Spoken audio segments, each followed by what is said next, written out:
अस्सलामुअलैकुम वरहमतुल्लाहि वबरकातुहू। प्यारे दोस्तों, मैं आपका मेज़बान मोहम्मद जुनैद अली एक नई वीडियो में फिर से हाज़िर हुआ हूँ। एक बहुत ही मशहूर और मारूफ़ दरगाह है और उनका नाम हज़रत ख्वाजा सैयद अबुल उला रहमतुल्लाह अलैह, जो कि आगरा सरज़मीन पर स्थित है। और आप देख सकते हैं, पूरी मैं आपकी हज़रत की सवाने हयात में आपकी पूरी बताने वाला हूँ, और आप कहाँ से आए हैं और कैसे यहाँ पर आकर बसे हैं, कहाँ से तशरीफ़ लाए हैं और किससे ताल्लुक़ रखते हैं।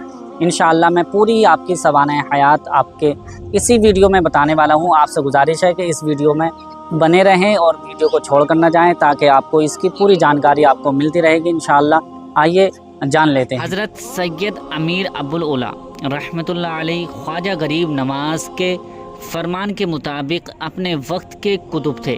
इससे बड़ी सनद उनकी कुतुबियत के लिए और क्या हो सकती है। रूहानियत के इन आला ओहदे पर बैठे होने के बावजूद वह अपनी कुतुबियत को छुपाते थे और हकीकत शाही नौकारी और पर्दे में अपने रूहानियत छुपाए हुए थे।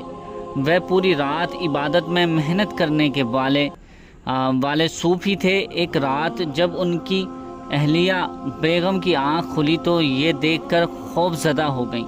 जबकि आप इबादत कर रहे थे, मगर सारा घर और नज़दीक दूर का इलाका आपके पाक जिस्म की खुशबू से महका हुआ था। आप औलिया में एक थे जिनके लिए फरमाया गया है कि हमारे दोस्त दुनियादारों के लिबास में छुपे हुए हैं और हमारे सिवा उनको कोई नहीं जानता। जब हज़रत अमीर अबुल उला रहमतुल्लाह अलैह का विसाल का वक्त करीब आया तो मस्जिद के इमाम मोहम्मद हज़रत साले ने आपसे पूछा, सज्जादा नशीन किसको किया जाएगा? तो आपने फरमाया कि नूर नज़र अमीर अबुल उला को शुरू से ही मेरा जानशीन नियुक्त कर दिया गया है। हज़रत सैयदना रहमतुल्लाह अलैह अमीर अबुल उला रहमतुल्लाह अलैह के पर्दे करने के बाद पीर की हिदायत पर मसनद पर जलवा अफरोज़ हुए। आपकी शोहरत तकरीबन सारे हिंदुस्तान में फैल गई थी। मुल्क के दूर दूर से लोगों के गिरोह हज़रत की खिदमत में हासिल होने लगे। आपके रूहानी दरबार में अमीर गरीब आमने सामने बैठा करते थे। आप हर आने वाले को बिना किसी झिझक और भेदभाव फ़ायदा पहुंचाते थे।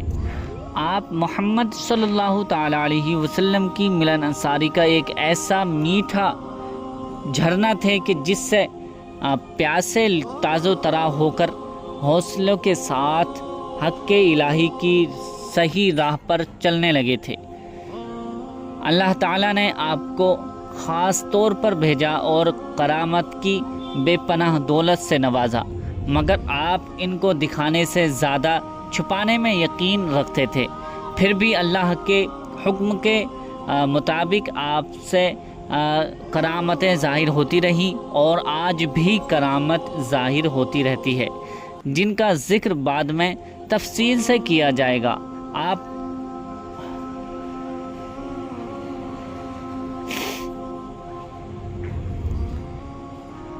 आप उन औलिया में से थे कि जो ठहराव को करामत से ज़्यादा अच्छा समझते थे। आपकी रोशनी बिखेरने वाली मजलिस पाक मदरसे की तरह थी कि जिसमें मौजूद लोगों के दिल में कुछ कहे बगैर बात दिल के आखिरी हिस्से तक पहुंच जाती थी। हज़रत सैयदना रहमतुल्लाह अलैह को उम्र के आखिरी हिस्से में फालिज का लक़बा का असर हुआ, जिसको आपने अल्लाह की मर्ज़ी समझकर गले लगा लिया। मगर ये फालिज आपकी रोज़ाना की इबादत में रुकावट बनने लगा। ख़ास तौर वुज़ू करते वक्त आपको बहुत तकलीफ़ होती थी। एक दिन इसी तकलीफ़ में आपने ये शेर इरशाद फरमाया, दरदम अज़ यार अस्त दरमा नेज़ हम दिल फ़िदाए ओ शदो जान निज़म। तकलीफ़ भी यार की तरफ से है और इसका इलाज भी उसी की तरफ से है। दिलो जान दोनों उस पर फ़िदा हो चुके हैं। इस शेर के पढ़ते ही आप एक ऐसी कैफियत तारी हो गई आप पर कि आप اس شعر کو دہراتے رہے، پلک جھپکتے ہی فالس کے اثرات بالکل دور ہو گئے۔ فالس کے دوران بھی آپ وضو فرماتے تھے، جبکہ شریعت نے مجبوری میں تیمم کرنے کا حکم دیا ہے اور اس کی اجازت بھی دی ہے۔ اللہ تعالیٰ نے حضرت کو بہت زیادہ کرامتوں سے نوازا تھا اور آپ کے اندر خصوصیات کا ایک بہت بڑا ذخیرہ تھا۔ ابوالعلا سرکار دو عالم صلی اللہ تعالیٰ علیہ وسلم کی نگاہوں کا نور ہیں۔ اولیاء اللہ مرتے نہیں ہیں بلکہ ایک گھر سے دوسرے گھر میں چلے جاتے ہیں۔ آپ کو غسل حضرت ملا شاہ ولی محمد آپ کے خلیفہ اکبر نے دیا اور فرماتے تھے کہ میں نے غسل دینے کے لیے نعش مبارک کا پہلو بدلنا چاہا۔ یہ خیال دماغ میں آتے ہی میں نے دیکھا کہ نعش مبارک خود پہلو بدل رہی ہے، سبحان اللہ، اور یہی صورت کفن و دفن کے وقت سامنے آئی۔ حضرت سیدنا رحمۃ اللہ علیہ کا عرس مبارک 9 صفر کو نہایت شان و شوکت سے منایا جاتا ہے، جس میں حیدرآباد، الہ آباد، بہار، راجستھان، اتر پردیش، مدھیہ پردیش اور دیش بدیش سے کونے کونے سے لوگ بڑے احترام سے شریک ہوتے ہیں۔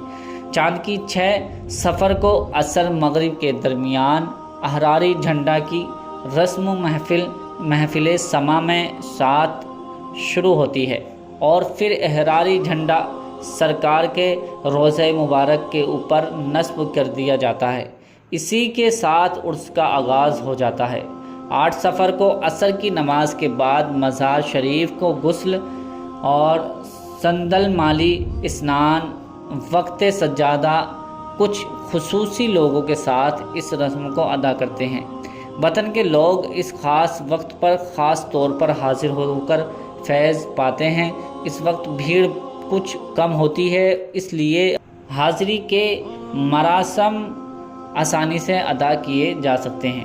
غسل کے وقت درگاہ شریف کا روحانی سما دیکھنے کے قابل ہوتا ہے۔ قلم سے لکھنے پر ایسے الفاظ نہیں جو اس نظارے کو بیان کر سکیں۔ جن لوگوں نے اس وقت کو آنکھوں سے دیکھا ہے، دراصل وہی لوگ اس راز کو پا سکتے ہیں کہ جو پورے طور پر اللہ کی بندگی میں مٹ جانے کے بعد کیسے اس مقام تک پہنچتا ہے، اور چھوٹی سی بوند بڑے سمندر کی تنہائی میں کس طرح ایک دوسرے میں مل جاتی ہے۔ مطلب یہ ہے کہ اس بات کو سمجھنا اور سمجھانا بنا اللہ کی مہربانی کے سمبھو نہیں ہے۔ میں یہی کہ جو شخص اللہ کا ساتھ کرنا جو اللہ تعالیٰ کا ساتھ حاصل کرنا چاہتا ہے، اس کو اولیاء اللہ کی اختیار ان کی صحبت اختیار کرنی ہوگی اور کرنی پڑتی ہے، ورنہ ان کو چھوڑ کر اللہ تعالیٰ کو راضی کرنا بہت مشکل ہے۔ 9 صفر صبح فجر کی نماز کے بعد قرآن خوانی، اس کے بعد صبح 10-11 بجے کے درمیان قرآن کی آیت سے قل کی شروعات ہوتی ہے۔ اس محفل میں شرکت کے لیے پورے ہندوستان سے آئے معاشر سجادگان، صوفی حضرت اور لاکھوں کی تعداد میں زائرین موجود ہوتے ہیں۔ اس کے علاوہ پڑوسی ملکوں سے بھی زائرین حاضر ہوتے ہیں۔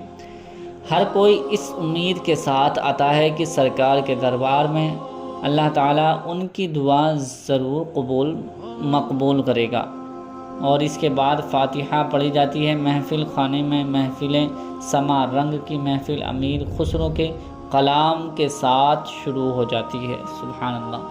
تو یہ بہت ہی خاص اور بہت ہی اہم باتیں تھیں جو میں نے آپ کو بتائی ہیں۔ آپ یہاں آ کر اپنی آنکھوں سے یہاں کا نظارہ کر سکتے ہیں، بہت اچھا لگتا ہے اور بہت دل کو سکون ملتا ہے۔ حضرت کی دربار میں آنے کے بعد آپ خود محسوس کریں گے کہ اللہ تعالیٰ کی کتنی رحمت برستی ہے۔ تو آپ سے گزارش ہے کہ یہاں ایک مرتبہ ضرور آئیں اور یہاں کا نظارہ اپنی آنکھوں سے خود ہی دیکھیں گے۔ امید کرتا ہوں کہ یہ ویڈیو آپ کو اچھی لگی ہوگی۔ اچھی لگی تو اسے لائک کر کے شیئر ضرور کر دیں۔ ملتے ہیں اگلی نئی ویڈیو میں، تب تک کے لیے اللہ حافظ۔